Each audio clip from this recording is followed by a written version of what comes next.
Hi friends, நான் உங்கள் R.Prasanna, professional photographer and photo mentor. இன்றைக்கி நம்ம ஒரு வித்தியாசமான எபிசோடில் வந்து நம்ம மீட் பண்ணுறோம். இன்றைக்கி பார்க்க போகிறோம். என்ன சார் வித்தியாசங்கிறீங்க, எப்போ பார்த்தாலும் உங்கள் மூஞ்சியவே நாங்கள் பார்த்துட்ருக்கோம், உங்களுக்கே போர் அடிக்குது, எனக்கே நல்லா தெரியுது, உங்கள் மைண்ட் வாஷ் நானும் கேட்ச் பண்ணுறேன். ஸோ இன்றைக்கி வந்து நம்ம இந்த ஷோக்கு வந்து ஒரு ஸ்பெஷல் கெஸ்ட்டை நம்ம இன்வைட் பண்ணுறோம். அதாவது இவர் வந்து ஒரு 15 வருஷம் வந்து இந்த ஃபீல்டில் வந்து எக்ஸ்பீரியன்ஸ் உள்ள, அதாவது இந்த டெக்னிக்கல் சைடில் எக்ஸ்பீரியன்ஸ் உள்ளாரா ஒரு பர்சன். ஹாய், ஐ ஆம் டேவிட். நான் Das digital camera service centre தாம்பரத்தில் வச்சுட்ருக்கேன். நான் எல்லா பிராண்டும் சர்வீஸ் பண்ணுறோம். லென்சஸ், ஃப்ளாஷஸ், லைட்ஸு எல்லாமே பண்ணுறோம். இந்த ஃபீல்டில் நான் ஒரு 15 இயர்ஸாக இருக்கேன். நான் வந்து ஃபிலிம் கேமராஸ்லேருந்து டிஜிட்டல் கேமராஸ் வரைக்கும் நாங்கள் இப்போ ட்ரெயின் பண்ணியிருக்கோம். I'm train technician. அண்டு இங்கே தாம்பரத்தில் என்னோடய சர்வீஸ் சென்டர் இருக்குது. நீங்கள் உங்கள் சப்போர்ட் வந்து கொடுங்க. டேவிட் சார், ரொம்ப தேங்க்ஸ். அதாவது உங்களோட பிஸியான ஸ்கெடியூலில் வந்து எங்களுக்கு வந்து கொஞ்சம் டைம் வந்து இது பண்ணியிருக்கீங்க, ரொம்ப தேங்க்ஸ். ஏன்னா நிறைய பேருக்கு எங்களுக்கு வந்து எல்லாம் டவுட்ஸ் இருக்கும். இந்த மாதிரி கேமரா பேட்டரி வந்து எப்படி வச்சுக்கலாம், சென்சர் எப்படி க்ளீன் பண்ணுறது, இது மாதிரி அதுக்கெலாம் வந்து நான் வந்து சரியான ஒரு ஆள் கிடையாது. நான் வந்து ஒரு ஃபோட்டோகிராஃபர். அதுக்கு வந்து நீங்கள் தான் வந்து ஒரு கரெக்டான பர்சன். ஃபஸ்ட் எனக்கு ஞாபகம் வந்தது. ஸோ அதனால் வந்து நம்ம வியூவர்ஸ்க்கு நீங்கள் கொஞ்சம் சின்ன சின்ன டிப்ஸ் வந்து கொடுங்க, எப்படி அவங்க இது பண்ணலான்னு. நம்ம ஷோக்குள்ளே போகலாமா? ஹாய், என்னோடய பேர் டேவிட். நான் Das digital camera service centre தாம்பரத்தில் வச்சுட்ருக்கேன். நான் நிக்கான், கேனான் எல்லாமே சர்வீஸ் பண்ணியிருக்கேன். முக்கியமாக ஐரன் மாடல்ஸ் எல்லாமே சர்வீஸ் பண்ணிகிட்ருக்கேன். நான் அந்த ஃபீல்டில் ஒரு 15 இயர்ஸாக இருக்கேன். அண்ட் இப்போ ஜென்ரல் சர்வீஸ்னால் என்னன்னு சொல்லிட்டு ஒரு சின்ன டாபிக் உங்களுக்கு தரேன். கேமரா எப்படி மெயின்டைன் பண்ணலாம், எப்படி பண்ணக்கூடாது, எஸ்பெஷலி இன் ரெய்னி சீசனில் எப்படி பண்ணக்கூடாது, என்ன பண்ணலாம், சாஃப்ட்வேர் ஃபேம்வேர்னா என்ன, சாஃப்ட்வேர்னா என்ன, ஒரு சின்ன டெமோ உங்களுக்கு தரேன். உங்களுக்கு யூஸ்ஃபுல்லாக இருக்குன்னு நினைக்கிறேன். ரொம்ப நாள் நீங்கள் கேமரா வந்து யூஸ் பண்ணல, பட் பேட்டரி உள்ளே இருக்குது அப்படின்னா என்ன ப்ராப்ளம் வரும்னா, கேமரா பேட்டரி வந்து என்ன ஆகும்னா பல்ஜ் ஆகிடும், பேட்டரி வந்து வீங்க ஆரம்பிச்சிடும். அதனால் வந்து பேட்டரி எக்காரணது கொண்டோ பேட்டரி உள்ளே இருக்கக்கூடாது. இப்போ நீங்கள் ஒரு டூர் போகிறீங்க, ஒரு 10 days இல்லை 15 days ஒரு டூர் போகிறீங்க, அப்போ நீங்கள் வந்து சார்ஜ் பண்ணி பேட்டரி உள்ளே இருக்கலாம். ஏன்னா நீங்கள் கண்டினியூஸாக கேமரா யூஸ் பண்ணிகிட்டே இருக்க போகிறீங்க. இப்போ டூர் முடிச்சுட்டு வெளியே வந்துட்டீங்க, நீங்கள் இதுக்கப்புறம் கேமரா நீங்கள் ஒரு 6 months யூஸ் பண்ண போதில்லை, பட் பேட்டரி உள்ளே இருக்கலாமான்னா அது அட்வைஸபிளே கிடையாது.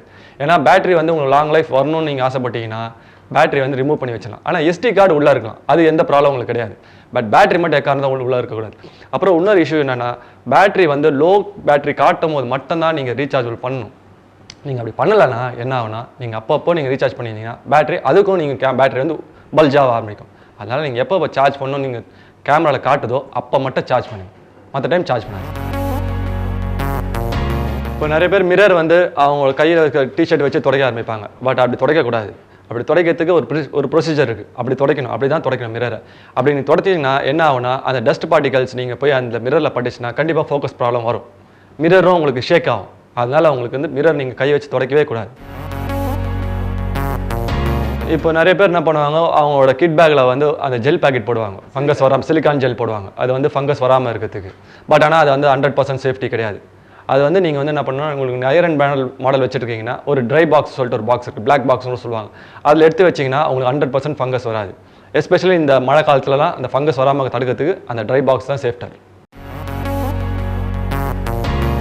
ஃபோக்கஸ் இஷ்யூ ப்ராப்ளம் வருது, மேபி உங்களுக்கு கேமராலையும் வரலாம், லென்ஸில் தான் வரலாம். லென்ஸில் என்ன வருதுன்னா, மேபி நீங்கள் ரஃபாக யூஸ் பண்ணிக்கலாம், இல்லை கீழே போட்டுருக்கலாம். அப்போ என்ன ஆகும், அந்த லென்ஸோட ஆப்டிக்கல் வந்து சேஞ்ச் ஆயிடுச்சுன்னா உங்களுக்கு கண்டிப்பாக ஃபோக்கஸ் இஷ்யூ வரும். அப்படி இல்லைன்னா லென்ஸ் நல்லா இருக்குது, பாடியில் ப்ராப்ளம்லாம், பாடியில் வந்து அந்த மிரர் வந்து வீக் ஆகிடுச்சுன்னா, மிரர் வந்து ரொம்ப அதோட ஆங்கிள் இல்லைன்னா கண்டிப்பாக ஃபோக்கஸ் இஷ்யூ வரும்.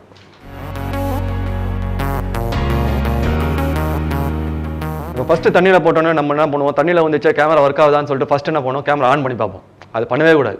தண்ணியில் வந்துச்சா விழுந்தது தான், அதை நீங்கள் எதுவுமே பண்ண முடியாது. ஃபஸ்ட்டு எடுத்தோன்னே பேட்டரி எடுத்துருங்க, நெக்ஸ்ட்டு மெமரி கார்டு எடுத்துகிட்டு லென்ஸும் கேமராவும் தனித்தனியாக பிரிச்சுருங்க. முடிஞ்ச வரைக்கும் கேமரா வந்து ஒரு எதனா ஒரு துணியை போட்டு துடைக்க பாருங்கள், அவ்வளோதான். அதுக்கப்புறம் எடுத்து நேராக சர்வீஸ் சென்டர் எங்கே நியர்பை சர்வீஸ் சென்டருக்கு அங்கே போங்க. அவங்க என்னென்ன வேலை பண்ணுவாங்க. நீங்கள் தயவுசெய்து நெட்டில் போயிட்டு அதை பண்ணலாம் இதை பண்ணலாம் செக் பண்ணி பார்த்துட்டு நீங்கள் கையை வச்சுட்டிங்கன்னா கேமரா வந்து சின்ன விஷயத்துலேருந்து பெரிய விஷயத்துக்கு நீங்களே எடுத்து போய் விட்டு அப்புறம் சர்வீஸ் சென்டர் போவீங்க. ஃபர்ம்வேர் அப்டேட் பண்ணலாமா நிறைய பேர் கேட்பாங்க. ஃபர்ம்வேர் அப்டேட் பண்ணக்கூடாதுன்னா பண்ணலாம். பட் அது என்ன ரீசன்னா, ஃபர்ம்வேர் அப்டேட் பண்ணால் கேமரா கொஞ்சம் ஃபாஸ்ட்டாக இருக்குன்னு ஒரு இது இருக்குது, ரீசன் இருக்குது. அது இல்லாமல் சில எரர்லாம் வந்து உங்களுக்கு அந்த ஃபர்ம்வேரில் கிரியேட் ஆனிச்சுன்னா அது போயிடும். அப்புறம் இன்னும் என்னன்னா ஃபேமர் அப்டேட் பண்ணும்போது நிறைய பேர் நிறைய தப்பான இதில் வெப்சைட்டில் போயிட்டு டவுன்லோட் பண்ணி ஃபேமர் அப்டேட் பண்ணுறாங்க. அது தப்பு, அதை பண்ணக்கூடாது. அதுக்குன்னு ஒரு ஃபேமர் அப்டேட்னு சொல்லிட்டு ஒரு கம்பெனி, நீங்கள் இப்போ ஒரு நிக்கான் கேமரா வச்சிங்கன்னா நிக்கான் கம்பெனியில் இருக்க ஃபேமர் தான் அப்டேட் பண்ணி பார்க்கணும். அதே மாதிரி ஃபேமர் அப்டேட் பண்ணும்போது நிறைய ரீசன்ஸ் இருக்குது. ஃபேமர் அப்டேட் பண்ணும்போது ஃபஸ்ட்டு வந்து பேட்டரி ஃபுல் சார்ஜில் இருக்கணும். ரெண்டாவது வந்து நீங்கள் ஃபேமர் அப்டேட் பண்ணிக்கிறீங்கன்னா அந்த அப்டேஷன் வந்து ஃபுல்லாக இருக்கணும். பாதி சில வந்து பாதி டவுன்லோட் பண்ணிட்டு பாதி டவுன்லோட் பண்ணிவிட்டு அந்த மாதிரிலாம் இருக்கக்கூடாது. ரெண்டாவது வந்து மூணாவது வந்து கேமரா அந்த மெமரி கார்டில் வந்து வேறு எந்த ஃபைலும் இருக்கக்கூடாது. ஒன்லி ஃபேமர் அப்டேட் மட்டும்தான் இருக்கணும். அப்படி பண்ணிவிட்டு தான் உங்களுக்கு ஃபேமர் அப்டேட் பண்ணும்போது. அதே மாதிரி ஒன்ஸ் நீங்கள் கேமராவில் அப்டேட் பண்ண போகிறீங்கன்னா ஃபேமர் போட்டுட்டு அப்புறம் கேமரா வந்து அப்டேட்டடுன்னு காட்டிட்டு கொஞ்சம் நேரம் விட்டுட்டு அப்புறம் தான் கேமரா ஆஃபே பண்ணணும். நீங்கள் ஃபேமரா அப்டேட் ஆகிடுச்சின்னு சொல்லிட்டு ஆஃப் பண்ணிட்டீங்கன்னா சம்டைம்ஸ் அது வந்து வேறு இஷ்யூ இட்டுன்னு போய் விடும். நான் அட்டன் பண்ணதில் ஒரு 3 சேலஞ்ச் உங்களுக்கு சொல்கிறேன், என்ன ப்ராப்ளம் பண்ணியிருக்காங்கன்னு சொல்லிட்டு. ஃபஸ்ட்டு வந்து ஒரு கஸ்டமர் வந்து ஐரன் மாடல் கேமரா எடுத்துருந்தாங்க. அவங்க கொடுக்கும் போது கேமரா டெட் கண்டிஷன். பட் அவங்க வந்து வெளியே கொடுத்து ட்ரை பண்ணினால அந்த கேமரா அவங்க டெட் பண்ணி கையில் கொடுத்தாங்க. அப்புறம் செக் பண்ணி பார்க்கும்போது அது நாங்கள் ரெடி பண்ணிவிட்டு என்னத்துக்கு அது டெட் ஆச்சுன்னு செக் பண்ணி பார்க்கும்போது என்ன ஆச்சுன்னா அவங்க ஸ்க்ரூஸ் வந்து தப்பான இன்செர்ட் பண்ணியிருக்காங்க. அதனால தான் அந்த கேமரா டெட் ஆயிருக்கு. அதனால் கேமரா கொடுக்கும்போது ப்ராப்பர் டெக்னீஷியன்ஸ்கிட்ட கொடுங்க. நாங்களாம் இப்போ கம்பெனி ட்ரெயின் பண்ணி வந்த டெக்னீஷியன். அதனால் எந்த ஸ்க்ரூஸ் எங்கே போகணும்னு எங்களுக்கு தெரியும். அதுக்குன்னு ஒரு சார்ட் இருக்குது. இந்த ஸ்க்ரூஸ் சார்ட்னு சொல்லுவாங்க. அந்த ஸ்க்ரூஸ் சார்ட்டில் வச்சு தான் நாங்கள் அதை போடுவோம், அந்த ஸ்க்ரூஸே போடுவோம். பட் நீங்கள் வந்து லோக்கல் மார்க்கெட்டில் கொடுக்கும்போது என்ன பண்ணுவாங்க, அந்த நேரத்துக்கு அவங்க வந்து ஒர்க் பண்ணி கொடுக்குற மாதிரி பண்ணி கொடுப்பாங்க. அது வந்து அட்வைசபிளே கிடையாது. இப்போ ரெண்டாவது இஷ்யூ ஒன்று, எரர் கம்ப்ளைண்ட் சொல்லிட்டு. எரர் கம்ப்ளைண்ட் வந்துச்சு. நான் எரர் கம்ப்ளைண்ட் அட்டன் பண்ணிவிட்டு பக்காவது கேமரா ஒர்க்கிங் பண்ணி கஸ்டமர் ரொம்ப ஹாப்பி ஆகிட்டாங்க. சரி சொல்லிட்டு அவங்க எடுத்துகிட்டு போயிட்டு ஒரு 2 days கழிச்சு திருப்பி ஃபோன் பண்ணுறாங்க, சார் திருப்பி கேமரா வந்து ஒர்க் ஆகலை, திருப்பி எரர் வருதுன்னு சொல்லிட்டு. சரி சொல்லிட்டு நான் திருப்பி செக் பண்ணி பார்க்கும்போது அவங்க எனக்கு முன்னாடியே வேறு இடத்துல சர்வீஸ் சென்டர் கொடுத்துருக்காங்க. அங்கே வந்து அவங்க அட்டன் பண்ணக்கூடாத இடத்துல அட்டன் பண்ணி அந்த கனெக்டர்ஸ்லாம் சரியாக சொருவாமல் பாதி கனெக்டர் ஜிக்கெல்லாம் தனியாக இருந்ததால் அந்த எரர் கம்ப்ளைண்ட் வந்திருக்கு. அதுக்கப்புறம் அதையும் நாங்கள் கஸ்டமர்கிட்ட சொல்லி அதான் அந்த கஸ்டமருக்கு ஃபோட்டோ எடுத்து வாட்ஸ்அப்பில் அனுப்பிச்சி விட்டு அதுக்கப்புறம் அந்த இஷ்யூவை நாங்கள் க்ளோஸ் பண்ணோம். மூணாவது அட்டன் பண்ணது வந்து இங்கே வந்து நான் இருக்கிற இடம் வந்து தாம்பரத்தில் இருக்கிறதால தாம்பரத்தில் ஃப்ளட் வந்துச்சு. அப்போ எல்லாருக்குமே தெரியும் எல்லா கேமராவும் ப்ராப்ளமாக தான் இருந்துச்சு. தாம்பரத்தில் நிறைய ஃப்ளட் வந்ததால் கேமராஸ் நிறைய ப்ராப்ளம் ஆயிடுச்சு. அதனால் அந்த கேமராஸ்லாம் எடுத்து வந்து கொடுக்கும்போது நிறைய கேமராஸ் நாங்கள் அட்டன் பண்ணி கொடுத்தோம். அதில் நல்ல நேம் எங்களுக்கு கிடச்சிச்சு. வீடியோ எடுக்கிறதால சென்சார் எதனா ஆகணுன்றதுக்கு அது ஒரு பெரிய காமெடி. அது மாதிரி ஆகாது. சென்சாரோட வேலை என்னன்னா அது கரெக்டாக வர லைட் இமேஜை கன்வெர்ட் பண்ணுற இமேஜை கன்வெர்ட் பண்ணுறது தான் அதோட வேலை. அது நீங்கள் எவ்வளோ லைட் கொடுக்குறீங்களோ அதை கன்வெர்ட் பண்ணும். அதோட வேலை அது தான். அதனால் வீடியோ எடுக்கிறதால உங்களுக்கு வந்து அந்த ப்ராப்ளம் வருன்றது அது ஒரு பெரிய ரூமர். அது இப்போ நிறைய கஸ்டமர்ஸ் வந்து சொல்லுவாங்க, சார் வந்து கேமராவில் வந்து ஃபோட்டோஸ் தெரியுது ஆனால் வந்து சிஸ்டமில் போட்டால் தெரிய மாட்டுது, எங்கெங்கேயோ மாறி காட்டுது அப்படின்வாங்க. அது வந்து பெரிய ட்ராபேக். எங்கே வருதுன்னா அவங்க கேமரா நினச்சிட்டு இருப்பாங்க. பட் ஆனால் ட்ராபேக் வந்து உங்களோட SD கார்டு. இப்போ நீங்கள் ஷூட் முடிச்சுட்டு அந்த கார்டில் இருக்க ஃபோட்டோஸ் எல்லாமே நீங்கள் பேக்கப் எடுத்துகிட்டு அப்புறம் அந்த கார்டை திருப்பியும் நீங்கள் வேறு ஷூட் போகும்போது அப்படியே எடுத்துகிட்டு போயிட்டாங்க. அது என்ன ஆகும், அந்த ஃபைல்லேருந்து திருப்பி அந்த மேலே இருக்க ஃபைலில் தான் போய் உட்காரும். அதனால உங்களுக்கு எடுக்கிற ஃபைல் வந்து கரெக்டாக இருக்காது. அதனால் ஒரு ஷூட் முடிச்சிட்டிங்கன்னா அந்த கார்டை ஒன்ஸ் ஃபுல்லாக ஃபார்மேட் பண்ணிட்டுங்க. ஃபார்மேட் பண்ணிவிட்டு அப்புறம் நீங்கள் இந்த SD கார்டு யூஸ் பண்ணிங்கன்னா உங்களுக்கு SD கார்டு லாங் லைஃப் வரும். அதனால் எப்போ நீங்கள் யூஸ் பண்ணுறதுக்கு முன்னாடி கார்டை உதவி ஃபார்மேட் பண்ணிட்டு யூஸ் பண்ணுங்கள். அப்போ தான் உங்களோட ஃபைல்ஸ் கரெக்டாக இருக்கும். இல்லைன்னா கண்டிப்பாக கரெக்ட் ஆகிடும். இப்போ ஜஸ்ட் ஒரு ஜென்ரல் கிளீனிங்னா என்னன்னு சொல்லிட்டு உங்களுக்கு சொல்லித்தரேன். ஓப்பன் பண்ணிக்கிறேன் கேமராவை. கேப் தனியாக, ஃபில்டர் தனியாக, சரிங்களா? இது ஃபஸ்ட்டு க்ளீனிங் பண்ணும்போது டஸ்ட்டு என்ன சைடு இருக்குன்னு பார்க்கணும். எக்காரணத்தை கொண்டு கை உள்ளே நீங்கள் எடுத்துன்னு போகக்கூடாது. எந்த ஸ்க்ரூஸும் ஓப்பன் பண்ணக்கூடாது, எதுவும் பண்ணக்கூடாது. ஜஸ்ட் நம்மளுக்கு தெரிஞ்ச லென்சஸ் மட்டும் க்ளீன் பண்ணால் போதும்.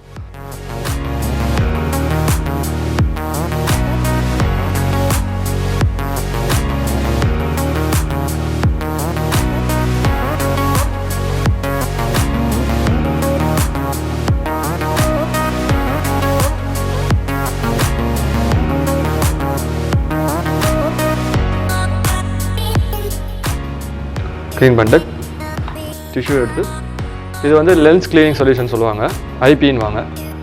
அதை நீங்கள் க்ளீன் பண்ணலாம்.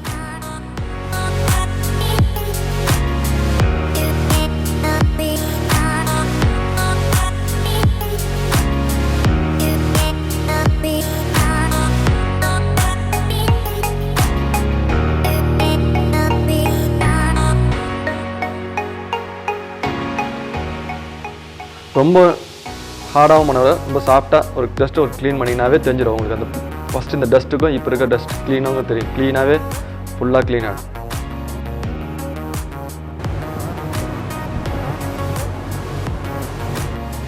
முடிஞ்ச வரைக்கும் ஃபில்டரில் ஸ்க்ராட்ச் வராமல் பார்த்துங்க. ஒன்ஸ் ஃபில்டரில் ஸ்க்ராட்ச் வந்துச்சுன்னா அந்த ஃபில்டரை மாற்றிட்டு உங்களுக்கு சேஃப் பண்ணும். ஃபில்டரில் ஸ்க்ராட்ச் வந்துட்டு நீங்கள் அது மேலே அந்த ஃபில்டரே நீங்கள் யூஸ் பண்ணியிருந்தீங்கன்னா கண்டிப்பாக நீங்கள் எடுக்கிற ரிசல்ட்லேயும் ப்ராப்ளம் வரும். அதனால் ஃபில்டரை மேக்ஸிமம் நீங்கள் ஸ்க்ராட்ச் வராமல் பார்த்துங்க. ஆமாம், கிராக், ஃபிங்கர் பிரிண்ட்ஸ் எதுவுமே இருக்கக்கூடாது. இப்போ அந்த லென்ஸு க்ளீன் ஆகிடுச்சு.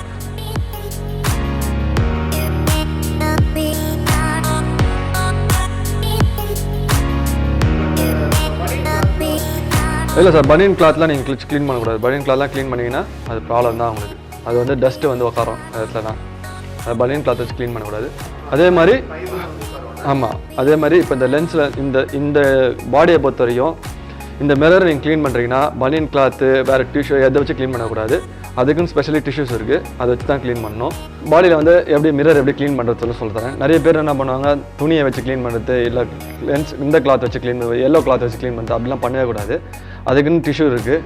அந்த டிஷ்யூவில் கொஞ்சம் நம்ம ஐஸ் வச்சு தொடச்சிட்டு இந்த மிரரை மட்டும் பொறுமையாக க்ளீன் பண்ணணும். ரொம்ப ஹார்டாக க்ளீன் பண்ணக்கூடாது, ரொம்ப சாஃப்டாக க்ளீன் பண்ணணும். இதில் இருக்க டஸ்ட்டு ஃபுல்லாக வெளியே வந்துடும்.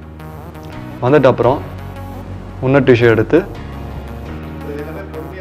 ஆமாம், எல்லாமே பொறுமையாக செய்ய வேண்டாம். ரொம்ப ரஃப்பாக யூஸ் பண்ணிங்கன்னா ப்ராப்ளம் தான் வரும். ஏன்னா இந்த மிரர் தான் உங்களுக்கு வந்து எடுக்கிற இமேஜை கன்வெர்ட் பண்ணும், கரெக்டான பொசிஷனில் கன்வெர்ட் பண்ணும். ஃபோக்கஸ் இதில் ப்ராப்ளம் ஆயிடுச்சுன்னா கண்டிப்பாக என்ன தான் பண்ணாலும் ஃபோக்கஸ் ப்ராப்ளம் வரும். அதனால் மிரர் மட்டும் கரெக்டாக ரொம்ப கேர்ஃபுல்லாக யூஸ் பண்ணணும். இப்போ க்ளீன் ஆகிடுச்சு மிரர், ஓகேங்களா? அதே மாதிரி இந்த சைடெலாம் க்ளீன் பண்ணணும். அப்பப்போ ஃப்ரீயாக இருக்கும் போதெல்லாம் இதெல்லாம் க்ளீன் பண்ணிட்டீங்கன்னா, முக்கியமாக இந்த SD கார்டு போகிற இடத்த க்ளீன் பண்ணி வச்சுங்க. ஏன்னா இந்த SD கார்டு போகிற இடத்த தான் டஸ்ட்டு போய் உக்காந்துச்சுன்னா SD கார்டு ஸ்லாட் ப்ராப்ளம் வரும். அதனால் எப்போ ஃப்ரீயாக இருக்கீங்களோ இதெல்லாம் கொஞ்சம் துணியை பிடிச்சி க்ளீன் பண்ணிங்கன்னா நல்லாயிருக்கும். பேட்ரி கம்பார்ட்மெண்ட் அந்த இடத்தெல்லாம் எப்போவுமே க்ளீன் பண்ணி வைங்க. அதே மாதிரி ஃப்ளாஷ் கனெக்ட் பண்ணுற இடம் அதெல்லாம் எப்போவுமே க்ளீனாக இருக்கணும். அப்போ தான் உங்களுக்கு ஃப்ளாஷ் சிங்க்ரனைசிங் வரும். எக்காரத்தை கொண்டும் ப்ரெஷ்ஷை வச்சு உள்ளே துடைக்கிறது, மிரரை துடைக்கிறது, எதுவுமே ப்ரெஷ்ஷை வச்சு பண்ணக்கூடாது. எப்போயுமே ஒரு சின்ன நம்மளுக்குன்னு ஒரு டிஷ்யூ இருக்குது, அந்த டிஷ்யூ வச்சு தான் க்ளீன் பண்ணணும்.